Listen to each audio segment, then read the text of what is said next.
जैसे mirror formula लिखा था ना, तो मिरर फार्मूला में था 1/v + 1/u = 1/f। यहाँ पर है 1/v - 1/u = 1/f।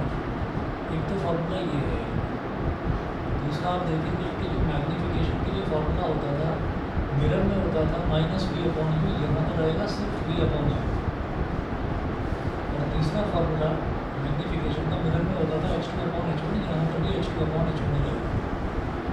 ठीक है, तो आगे देखिएगा कि साइन चेंज हुआ है दो फार्मूलों में। एक था 1/v + 1/u = 1/f, तो वो हो गया 1/v - 1/u = 1/f, पहली चीज़। दूसरा m = -v/u था, ये v/u हो गया यहाँ पर। ठीक, और h2/h1 मिरर में भी ऐसे ही था, लेंस में भी ऐसे ही था, h2/h1 magnification = h2/h1।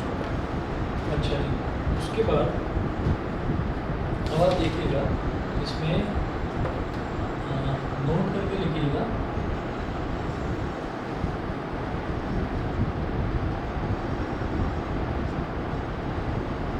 Focal length of a convex lens और मिरर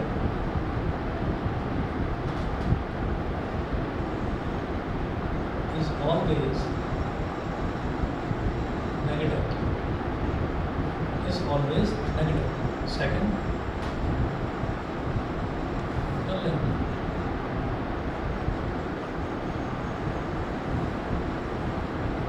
इसको सही कर लीजिए, कॉनकेव कर लीजिए, कॉनकेव लेंस हो या मिरर हो, उसकी फोकल लेंथ हमेशा नेगेटिव होती है। Focal length of a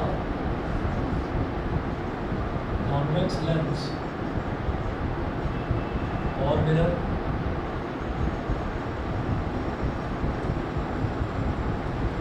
is always positive। ठीक है, तो ये चीज़ ध्यान में रखते हुए अपने क्वेश्चंस करेंगे। क्वेश्चंस में बिल्कुल वही चीज़ का ध्यान रखना है कि अगर लेंस से लेफ्ट की तरफ अगर कोई चीज़ रखी हुई है, कोई ऑब्जेक्ट लेंस से लेफ्ट की तरफ रखा हुआ है, तो उसको हम हमेशा नेगेटिव करेंगे। लेंस से लेफ्ट की तरफ अगर कोई भी डिस्टेंस मेजर कर रहे हैं तो वो नेगेटिव है। लेंस से राइट की तरफ कोई भी डिस्टेंस मेजर कर रहे हैं तो वो पॉजिटिव है। ठीक है, प्रिंसिपल एक्सेस से, यानी कि जो एक्स एक्सेस होती है प्रिंसिपल एक्सेस, उससे ऊपर की तरफ अगर कोई भी हाइट मेजर करेंगे तो वो पॉजिटिव, और नीचे की तरफ अगर कोई भी हाइट मेजर करेंगे तो वो नेगेटिव, ऐसे होता है। ठीक है, क्वेश्चन नोट करिएगा। पहला क्वेश्चन देखिएगा, पहला है a convex lens of focal length 10 centimetre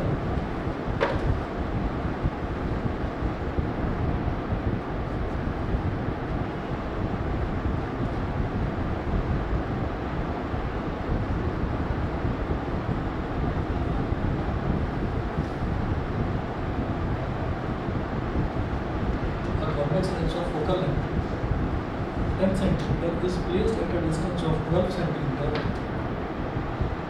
is placed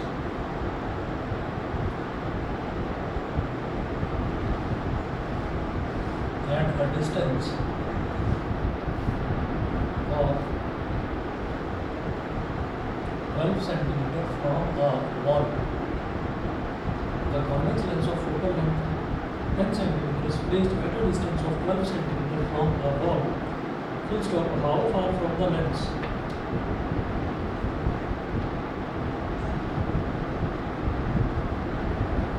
How far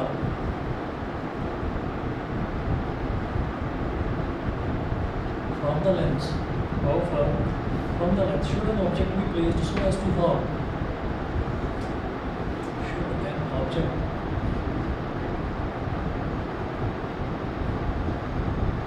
be placed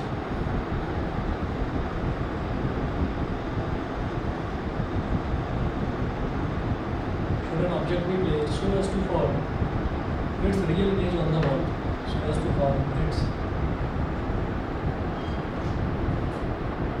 real image on the wall.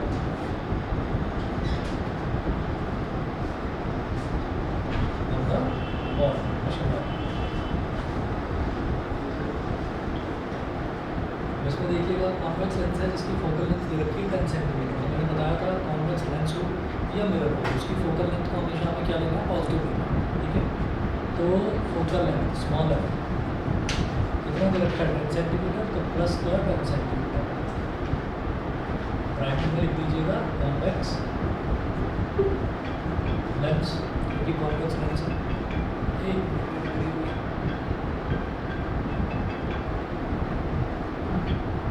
Hello hello hello, हाँ कुछ नहीं, गुड आफ्टरनून, भेज तो दिया तुमको, होल्ड करो, मैं भी चेक करता हूँ।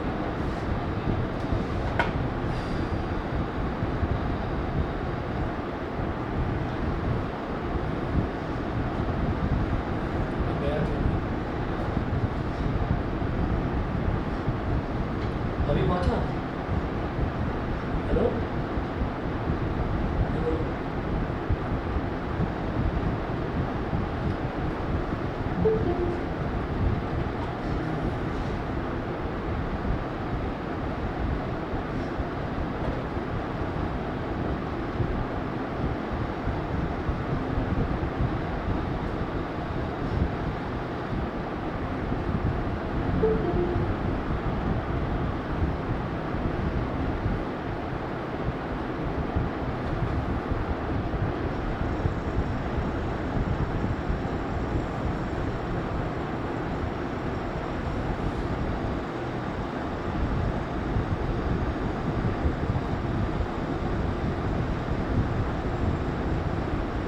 मेरी आवाज़ आ रही है ऑनलाइन वालों को?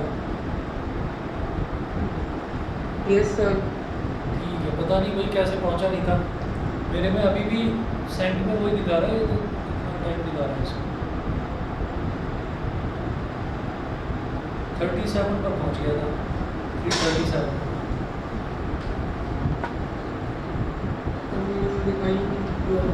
चलिए जो भी कुछ होगा।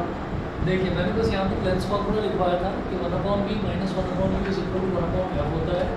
मैग्नीफिकेशन मिरर फार्मूले के केस में होता था माइनस v/u, यहाँ पर प्लस का v/u, और दूसरा h2/h1, यहाँ पर भी h2/h1 ही रहता है।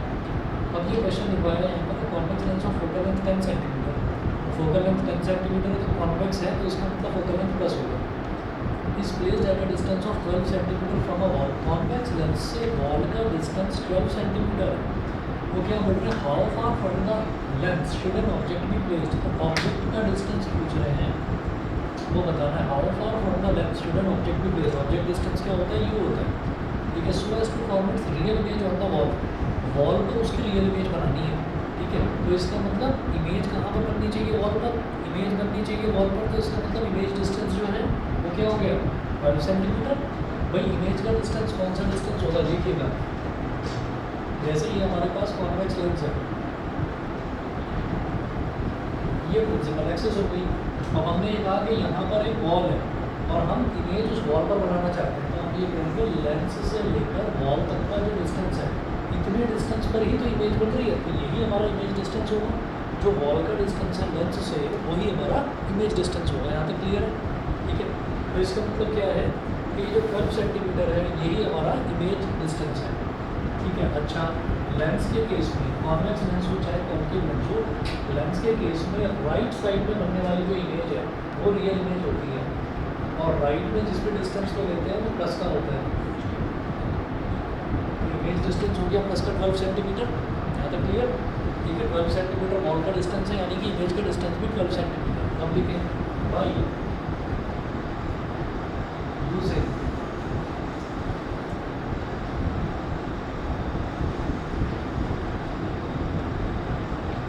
Lens formula 1/b minus 1/u is equal to 1/f, 1/b मतलब 1/12 माइनस 1/u, मतलब u तो मेरे को निकालना है, इज इक्वल टू 1/10। अब क्या करें, माइनस 1/u इधर ही जाने दो, 1/10 माइनस 1/12 माइनस 1/u, और 10 और 12 का एलसीएम क्या हो जाएगा, 60। तो 10 6 is 60, 6 होता है 6, माइनस 12 5 द 65 द 5 minus 1 upon u is equal to 1 upon 60। अगर रेसिप्रोकल ले लेंगे तो minus u is equal to 60 मतलब u is equal to minus 60 centimetre. ठीक है, ऑब्जेक्ट का डिस्टेंस नेगेटिव में आ रहा है, दैट मीन्स हमने सही करा है, क्योंकि ऑब्जेक्ट हमेशा लेफ्ट में रखा जाता है, तो इसलिए ऑब्जेक्ट का डिस्टेंस हमेशा नेगेटिव आएगा। बताइए वो स्पर्श क्लियर है? ठीक है जी, तो ये फर्स्ट क्वेश्चन था। अगला क्वेश्चन देखिएगा, if an object of 7 centimetre height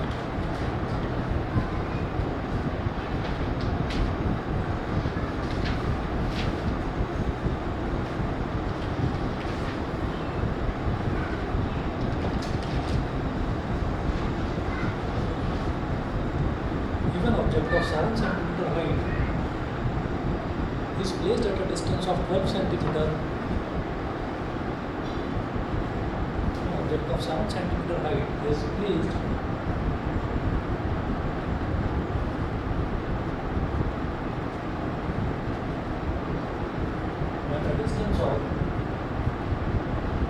at a distance of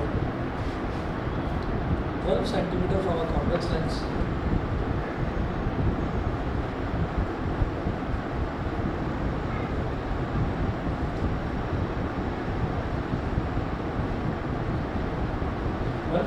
From a convex lens of focal length 8 centimeter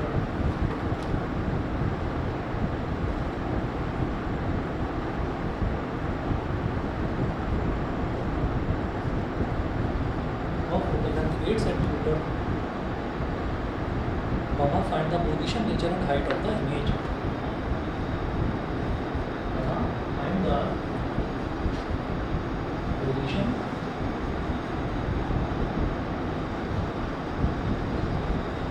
nature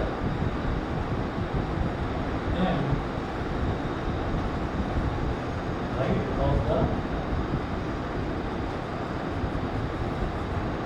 height of the position, nature and height of the image. तो object जो है, object का इन्होंने दे रखा है कि even object of 7 centimetre height, तो object की हाइट दे रखी है। ऑब्जेक्ट की हाइट को भी हम h1 बोलते हैं, तो h1 इन्होंने हमको 7 सेंटीमीटर दे रखा है। Even object of height 7 centimetre height is placed at a distance of 12 centimetre. अगर ऑब्जेक्ट को 12 सेंटीमीटर के डिस्टेंस पर रखा जाता है, तो ऑब्जेक्ट को हमेशा लेफ्ट हैंड साइड पर रखा जाता है। ठीक है, तो if an object of height 7 centimetre, तो h1 कितना हो गया,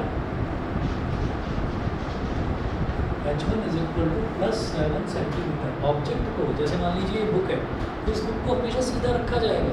सीधा रखा जाएगा तो यानी कि मैं इसको जब इसको सीधा रखा जाएगा तो इसकी जो हाइट है वो हमेशा पॉजिटिव होगी, तो इसकी हाइट इसलिए प्लस 7 सेंटीमीटर ली है। और जब कभी इमेज की बात करते हैं और इमेज मान लीजिए कभी उल्टी बन रही है, तो real image is always inverted, तो इमेज अगर उल्टी बन रही है तो उसके हाइट को हमेशा नेगेटिव लिया जाएगा। मेरी बात समझ में आ गई? ठीक है, तो h1 इज प्लस सेंटीमीटर, उसके बाद h1 लिया जाता है हाइट ऑफ ऑब्जेक्ट के लिए, हाइट ऑफ इमेज के लिए h2 यूज़ करते हैं। तो if an object of 7 centimetre height is placed at a distance of 12 centimetre from a convex lens, object का डिस्टेंस 12 सेंटीमीटर है, ऑब्जेक्ट हमेशा लेफ्ट में रखा जाता है, तो u कितना हो गया, माइनस 12 सेंटीमीटर। ठीक है, from a convex lens of focal length 8 centimetre, तो कॉन्वेक्स लेंस है जिसकी फोकल लेंथ 8 सेंटीमीटर, तो प्लस का 8 सेंटीमीटर हो गया। Find the position, nature and height of the image, तो पोजीशन, नेचर और हाइट बताना है आपको इमेज का। ठीक है, तो पोजीशन ऑफ इमेज, एक तो ये बताना है v क्या है, एक इसका नेचर बताना है, नेचर क्या है, और दूसरा h2 बताना है, हाइट ऑफ इमेज बताना है। तो देखिए हमारे पास जैसे ही u और f मिल जाएगा और v निकालना है, तो समझ जाइए कि हमको लेंस फॉर्मूला लगाना है। तो लिखिएगा बाई यूजिंग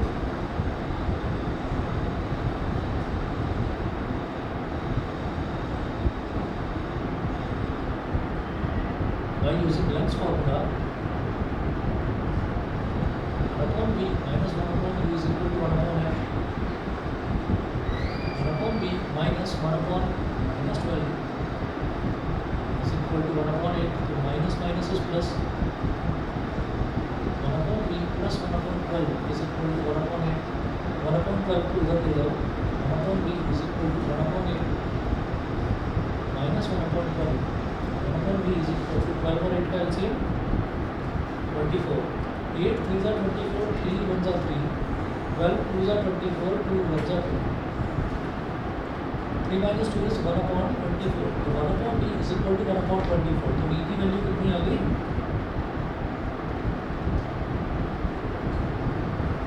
v की वैल्यू आ गई 24 सेंटीमीटर। तो ये तो हमारा इमेज का डिस्टेंस हो गया कि इमेज कितनी डिस्टेंस पर बन रही है। इमेज बन रही है 24 सेंटीमीटर के डिस्टेंस पर। पहली बात तो ये, उसके बाद वो पूछ रहे हैं कि आपको नेचर बताना है। तो v इज इक्वल टू 24 आने का मतलब क्या है कि लेंस के राइट हैंड साइड में इमेज का जो डिस्टेंस है वो लेंस के राइट में है, ठीक है, तभी तो वो पॉजिटिव बन रहा है। अगर नेगेटिव बनता v तो इमेज हमारी लेंस के लेफ्ट में बनती, ये पॉजिटिव बन रहा है। पॉजिटिव बनने का मतलब क्या है कि राइट में बनने वाली जो इमेज होती है वो रियल एंड इन्वर्टेड होती है। तो आप नेचर लिखेंगे, nature of image is real and inverted, real and inverted. बताइए, क्लियर? ये सब लिखो। वर्चुअल होती है राइट वाले वो मिरर में होता है। मिरर में जो राइट में इमेज बनेगी, राइट का मतलब मिरर के पीछे जो इमेज बनती है वो वर्चुअल एंड इन्वर्टेड है, सही है। लेंस में ठीक उसका उल्टा होता है। आपको ये कि याद कर लो, दूसरा समझ जाना उसका उल्टा है, ठीक है। तो नेचर ऑफ इमेज हो गया। उसके बाद पूछना H2 बता दें, तो H2 कैसे निकलेगा? Since m is equal to H2 upon H1, m यानी कि मैग्नीफिकेशन H2 अपॉन H1 के भी इक्वल होता है और v अपॉन u के भी इक्वल होता है। हमें तो H2 निकालना है, v हमारे पास है, u हमारे पास है, H1 है, सारी चीज़ें। तो इसका मतलब मैं इस रिलेशन को लेकर चलूँगा, H2 upon H1 is equal to v upon u, ठीक है। तो यहाँ से देखिएगा क्या होगा।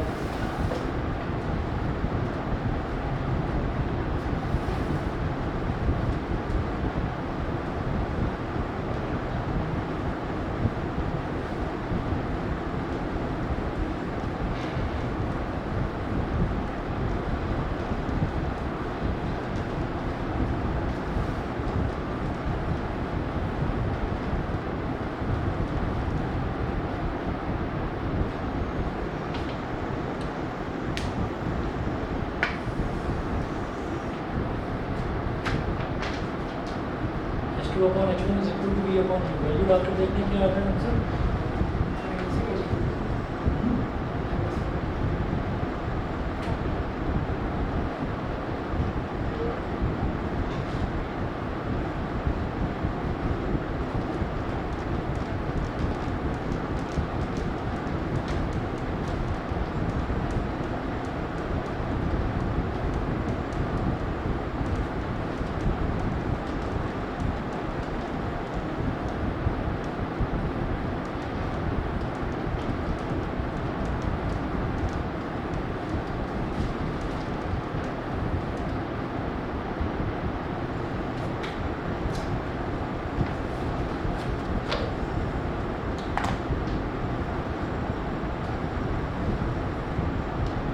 H2 हमारा नेगेटिव आना चाहिए। H2 अपॉन H1 कितना था? 7 is equal to v upon u, तो 24 अपॉन -1 1 बन जा 1 2 जा 2 अपॉन -1 इज -2, ये 7 उधर चला गया, माइनस का 14 सेंटीमीटर। ये हमारी हाइट ऑफ इमेज हो गई। और नेगेटिव का मतलब क्या है कि image is inverted, UT image बन रही है, इसलिए नेगेटिव आ रहा है।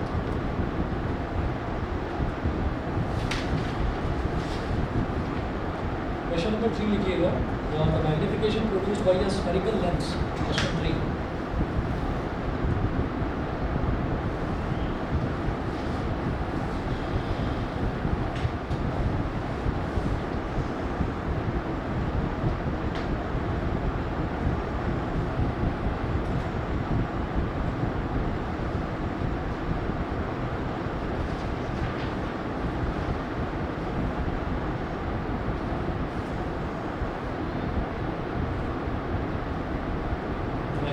produced by the spherical lens is plus 2.5.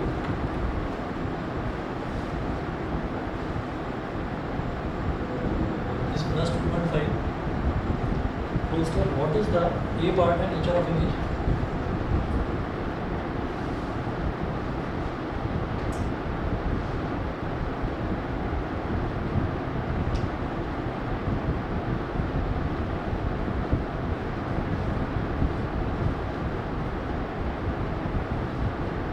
Part है नेचर ऑफ लेंस।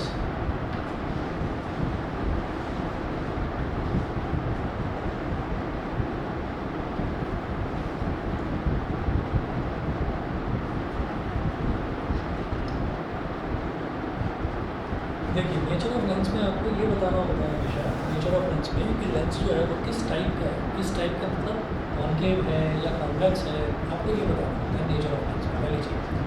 अच्छा, एक तो ये बताएंगे नेचर ऑफ लेंस में कि वो पॉजिटिव है नेगेटिव है किस तरीके का। अच्छा, दूसरा नेचर ऑफ लेंस में आपको ये बताना है कॉन्केव कॉन्वेक्स तो आप बताएंगे, ठीक है, लेकिन साथ में आपको ये भी बताना है कि जैसे कॉन्वेक्स लेंस होता है ना, कॉन्वेक्स लेंस को हम कन्वर्जिंग लेंस बोलते हैं, तो आप ब्रैकेट में ये जरूर मेंशन करेंगे कन्वर्जिंग लेंस। कोई टीचर क्या है कि आपने कॉन्केव या कॉन्वेक्स लिख दिया तो वो कहेंगे कि नहीं मैंने ना लेंस का नेम नहीं पूछा था, मैंने लेंस का नेचर पूछा था। तो नेचर वही होता है कन्वर्जिंग या डाइवर्जिंग। कॉन्वेक्स को बोलते हैं कॉन्वेक्स लेंस को बोलते हैं कन्वर्जिंग लेंस और कॉन्केव को बोलते हैं डाइवर्जिंग लेंस, ठीक है। तो वो करना होगा यहाँ पर, देखिएगा किस तरह से करेंगे। जैसे है the magnification produce by a spherical lenses plus 2.5, magnification plus 2.5 है, तो हम यहाँ पर ये कहेंगे A part is equal to M is equal to H2 upon H1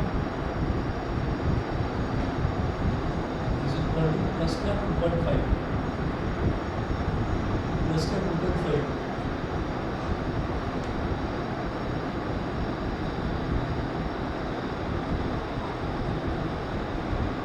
अब यहाँ लिखें H1 is पॉजिटिव, ब्रैकेट में लिखिएगा always,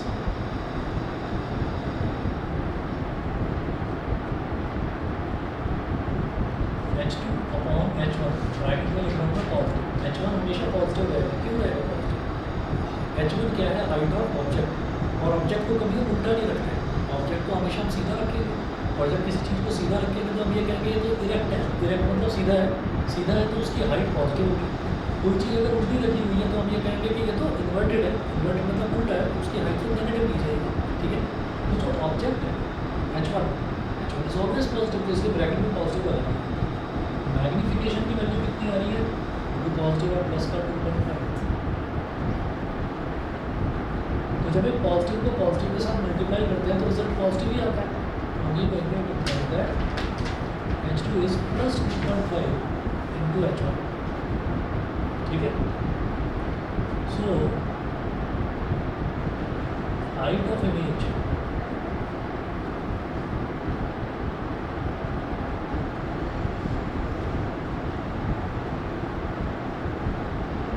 is positive, height of image is positive, that is images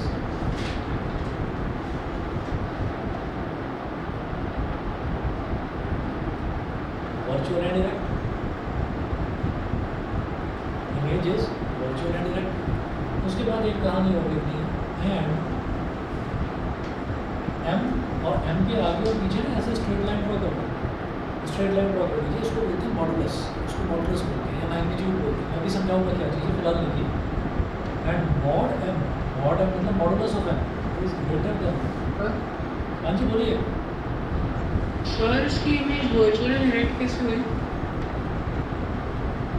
height of image positive आ गया भाई, ये भी Yes. Height of object तो हमेशा पॉजिटिव रहेगा, मैग्निफिकेशन पॉजिटिव दे रखा है, तो जब मैं H2 निकालूंगा तो पॉजिटिव इंटू पॉजिटिव पॉजिटिव आ जाएगा, ये भी 2.5 इंटू H1 पॉजिटिव आ जाएगा, क्योंकि पॉजिटिव इंटू पॉजिटिव पॉजिटिव होता है।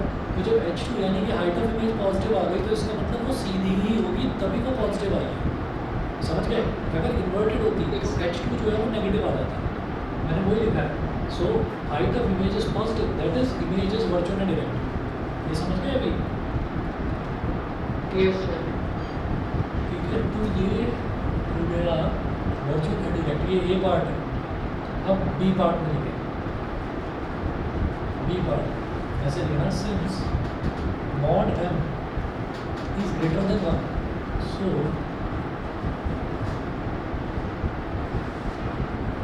The image will B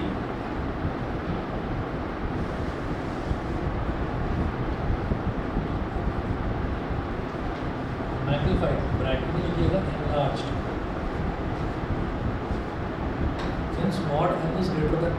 so the image will B magnified, magnified का मतलब एनलार्ज, ठीक है। अभी ऐसा क्यों है ये भी बताते हैं, लेकिन एक लाइन पहले लिखकर इसको क्वेश्चन को खत्म करते हैं, फिर समझाता हूँ ये क्या चीज़ है।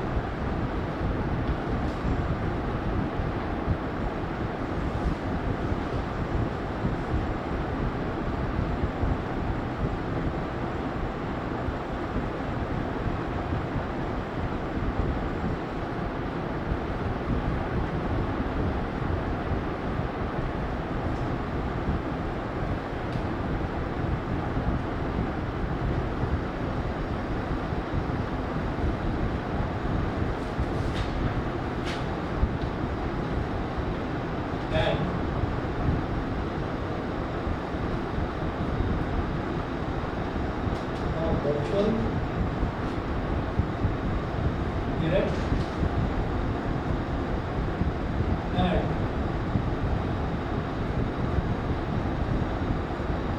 the virtual direct and magnified image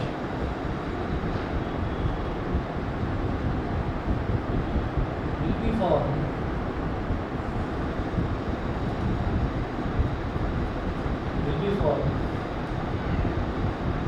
only in the case of a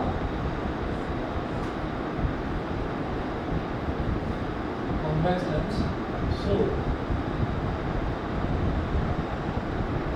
nature of lens is converging. Nature of lens is converging. Convex lens को हम कन्वर्जिंग लेंस बोलते हैं। अभी ये कहानी बता रहा हूँ आपको, ये मॉड का मतलब क्या है, ठीक है। इसको ढंग से समझिएगा, समझिए, नोट करके लिखिएगा। क्वेश्चन इसके ये रिपीट हो गए, नोट करके लिखिएगा, स्टार बना देना, इम्पॉर्टेंट है।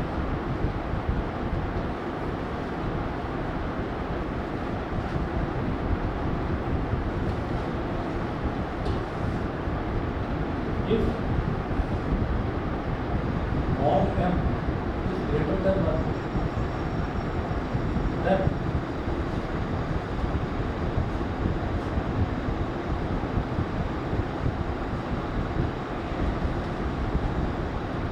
image form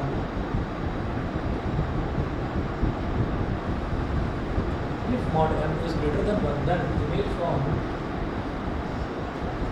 is enlarged. Enlarged को ही हम क्या बोल देते हैं, magnified. If mod m is greater than 1, then image form is enlarged. Image form जो है वो enlarge हो जाएगी, पहली चीज। दूसरा चीज,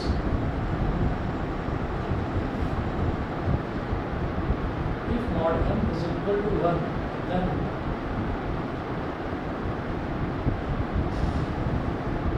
image form will be of the same size as the object.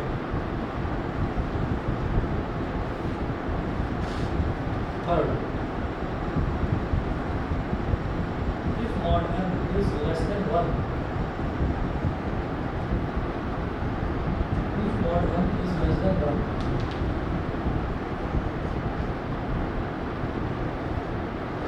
then image form will be diminished. Then image form will be diminished. ठीक है, अब सुनिएगा ये होता क्या है। हमने ये कहा mod m, mod m का मतलब क्या होता है कि magnitude of m, magnitude of m का मतलब जो m है मैग्नीफिकेशन है। मैग्नीफिकेशन का सिर्फ हमको वैल्यू लेनी है, उसके साइन से हमें कोई मतलब नहीं है। सोचिए कि अगर मान लीजिए हम एक काम करते हैं कि जैसे ये m इज इक्वल टू 3 कह रहा है, इज इक्वल टू 3 कह रहा है, और हम ये कहते हैं कि m इज इक्वल टू 3 है, it implies that magnitude of m यानी कि m की वैल्यू 3 हो जाएगी। वैसे ही अगर m इज इक्वल टू -3 है तो भी मैग्नीट्यूड ऑफ m की वैल्यू 3 हो जाएगी। तो मैग्नीट्यूड का मतलब ये है कि आप उसका मैग्नीट्यूड या मॉडुलस, इसका मतलब क्या है कि आप उसकी सिर्फ वैल्यू ले रहे हैं, उसका साइन नहीं ले रहे हैं। सिर्फ वैल्यू ले रहे हैं, सिर्फ उसका साइन नहीं ले रहे हैं। साइन से क्या लेना देना है वो तो बता देंगे। साइन मैग्नीफिकेशन के साइन से सिर्फ इतना मतलब होता है कि अगर मैग्नीफिकेशन का साइन पॉजिटिव है तो इमेज आपकी वर्चुअल एंड डायरेक्ट बनेगी, अगर मैग्नीफिकेशन का साइन नेगेटिव है तो इमेज आपकी रियल एंड इन्वर्टेड बनेगी। बस इतना ध्यान रखना। तो मैग्नीट्यूड जो है, मैग्नीट्यूड अगर 1 से बड़ा है तो इमेज आपकी एनलार्ज बनेगी, 1 के बराबर है तो image will be of the same size as the object, और 1 से छोटा है जैसे कि 0.5, 0.2, 0.7, 1 से छोटा, ठीक है। अच्छा, मैग्नीट्यूड ऑफ मॉडुलस, मॉडुलस का रिजल्ट हमेशा पॉजिटिव आता है, तो नेगेटिव तो हो ही नहीं सकता। आप सोचोगे 1 से छोटा, अच्छा -7 पॉइंट समथिंग हो गया, तो हम ये कहेंगे नहीं भैया मैग्नीट्यूड की बात कर रहे हैं, तो मैग्नीट्यूड हमेशा पॉजिटिव ही आता है, वो 0 से छोटा होता ही नहीं है। तो मॉडल अगर 1 से छोटा है, 1 से छोटा है तो चलेगा, लेकिन 0 से बड़ा ही होगा वो हमेशा। अब इसका एग्जाम्पल हम लेकर देखते हैं। अगर आपकी वैल्यू 3 है,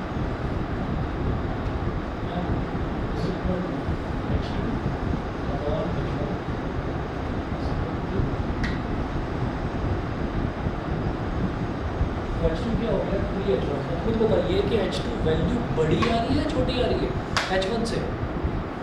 H1 हाइट ऑफ इमेज की, सॉरी H1 मतलब हाइट ऑफ ऑब्जेक्ट, ऑब्जेक्ट की हाइट कुछ भी हो सकती है। ऑब्जेक्ट की हाइट मान लीजिए 5 सेंटीमीटर है, तो इमेज की हाइट H2 कितनी हो जाएगी, 15 हो जाएगी ना। H1 अगर 5 है तो H2 कितना हो जाएगा, 3 × 5 15 हो जाएगा। तो ऑब्जेक्ट की हाइट थी 5 सेंटीमीटर और इमेज की हाइट हो गई 15 सेंटीमीटर, तो एनलार्ज बन रहा है कि नहीं, बड़ा बन रहा है कि नहीं, बन रहा है ना बड़ा। अब उल्टा देखते हैं, हम ये कहते हैं कि now if m is equal to 0.5 and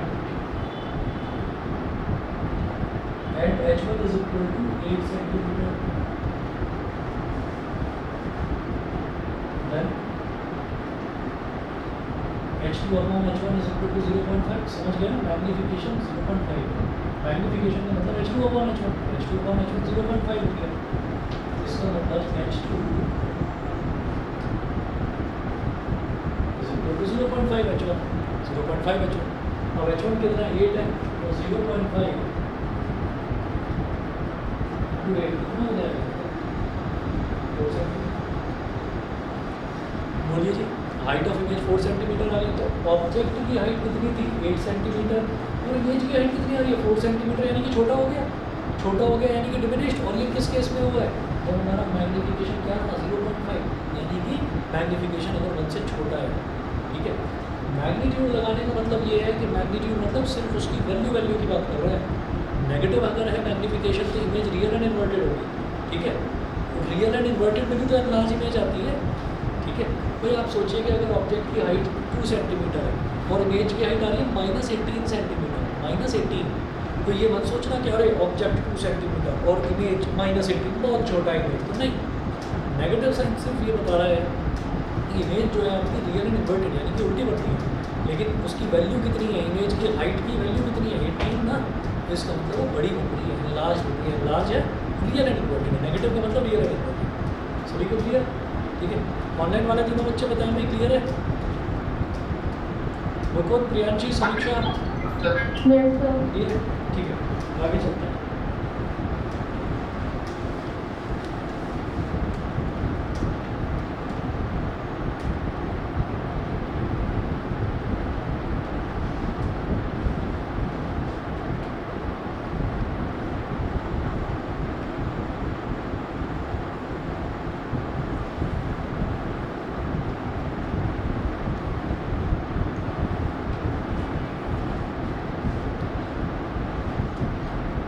ये करेंगे, ये 3 पॉइंट्स पे यूज, चौथा पॉइंट नोट करेंगे, if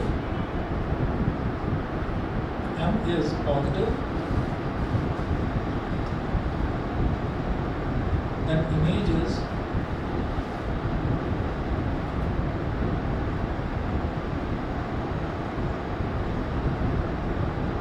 virtual and direct।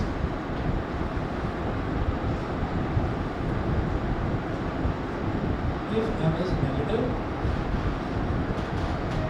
then image is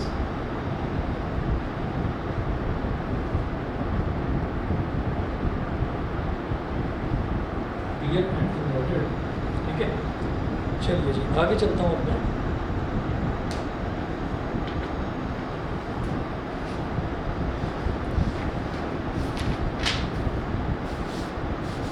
हाँ जी, नेक्स्ट हेडिंग डालिएगा rules for obtaining images formed by concave lenses.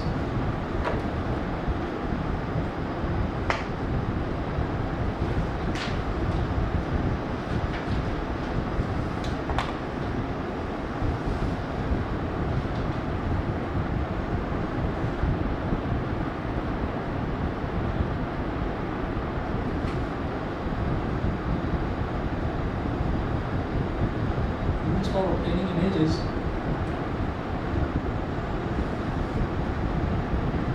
formed by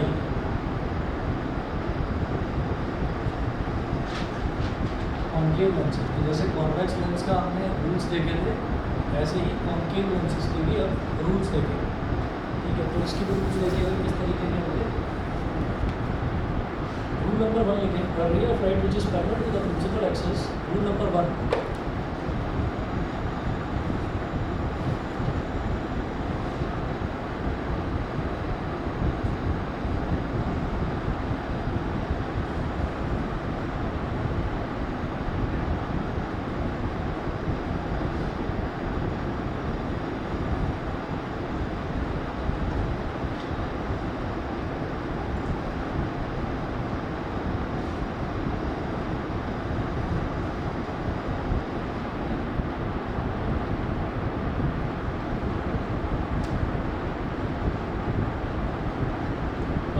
which is parallel, ray of light which is parallel to the principal axis of a concave lens appears to be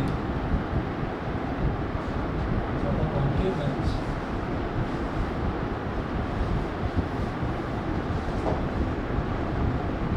appears to be coming from its focus after reflection through the lens.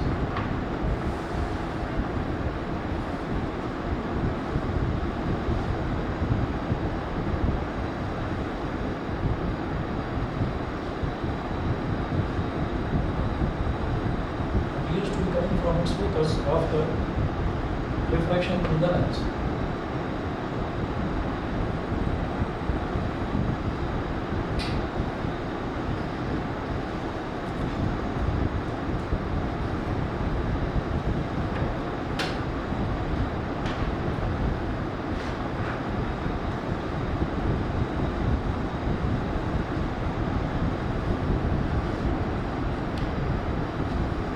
Concave lens, इसका नाम है concave lens, और concave lens को हम बोलते हैं diverging lens. Diverging का मतलब होता है, डाइवर्ज का मतलब कोई भी लेंस जो रेस ऑफ लाइट को डाइवर्ज कर देता है, मतलब फैला देता है।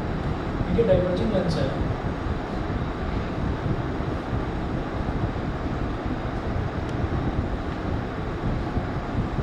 एक रे ऑफ लाइट है जो प्रिंसिपल एक्सिस, मतलब एक तो प्रिंसिपल एक्सिस जाती है इस तरीके से।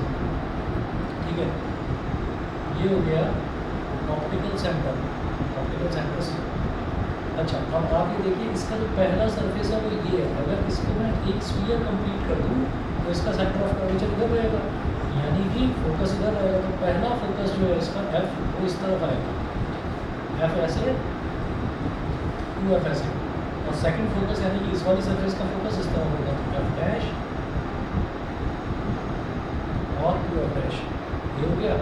अब देखेंगे ray of light which is parallel to the principal axis of a concave lens. अगर एक ray of light principal axis के पैरेलल है तो वो लेंस से टकराकर इस तरह से डाइवर्ज होगी as if it is coming from the focus, जैसे कि वो फोकस से आ रही हो, इस तरह से वो डाइवर्ज होती है। बताइए जी, क्लियर? पहला रूल ये है इसका। ठीक है, अच्छा जी, रूल नंबर 2 देखेंगे। रूल नंबर 2 बेहद आसान है, जैसा कि कॉन्वेक्स में भी होता है। और रे of light passing through the optical centre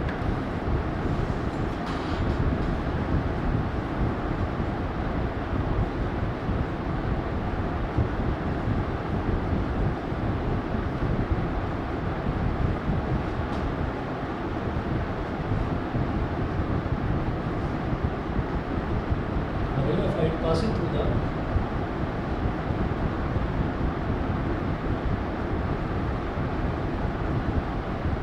ray of light passing through the optical center of a convex of a concave lens.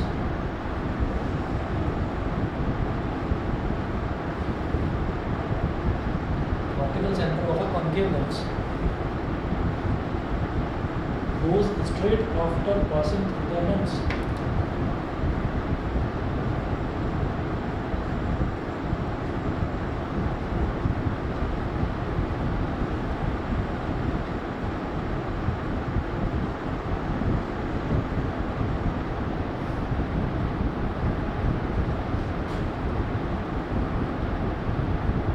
Ray of light passing through the optical center of a concave lens goes straight after passing through the lens. ठीक है, lens से पास करने के बाद बिल्कुल सीधा ही निकलता है. मतलब कोई रे ऑफ लाइट अगर ऑप्टिकल सेंटर पर स्ट्राइक करती है तो उसमें कभी भी किसी भी तरीके का डेविएशन नहीं होता, वो बिल्कुल स्ट्रेट निकल जाती है, सीधी निकल जाती है. ठीक है, हमने कॉन्वेक्स लेंस के केस में भी ऐसे ही होता है, तो उसमें डेविएशन होता ही नहीं है.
कोई रे ऑफ लाइट अगर ऑप्टिकल सेंटर पर स्ट्राइक करती है तो वो बिल्कुल सीधी निकल जाती है, उसमें कहीं भी डेविएशन होता ही नहीं.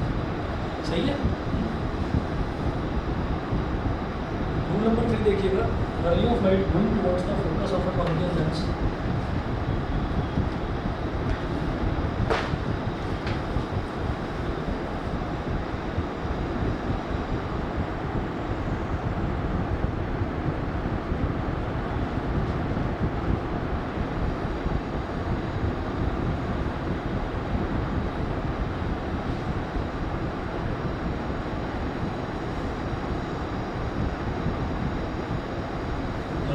going towards the focus of a concave lens, becomes parallel to its principal axis after reflection through the lens.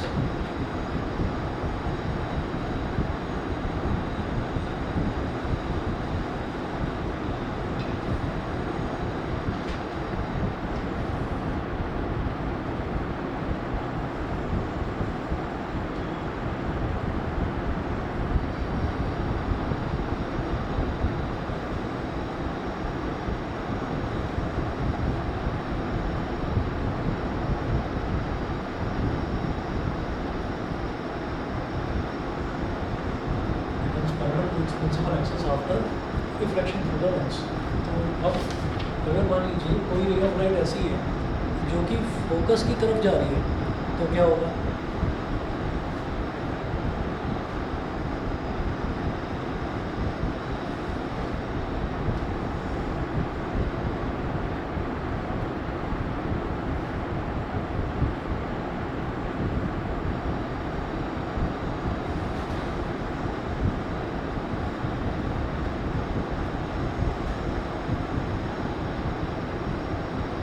Optical centre है और ये हमारा सेकंड फोकस है एफ डैश, ये उसका डबल टू एफ डैश, ये एफ और ये टू एफ. और अगर कोई रे ऑफ लाइट फोकस की तरफ अप्रोच कर रही है ऐसे,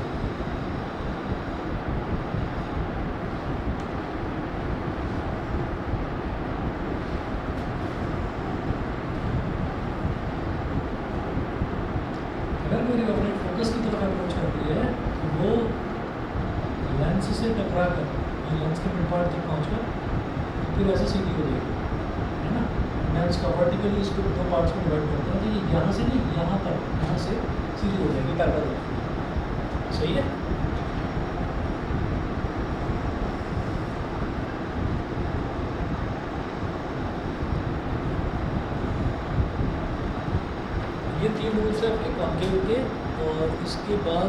आप समझिए बस एक क्लास और इसकी बचती है, फिर ये चैप्टर आपका कंप्लीट हो जाएगा।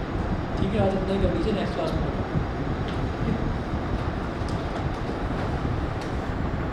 मुझे बताइए कि समर ब्रेक तो सभी का हो गया होगा? हाँ, सुबह का कर दूँ टाइम, अगर आ जाओ तो? वैसे आए नहीं आ पाओगे? बताइए। हाँ,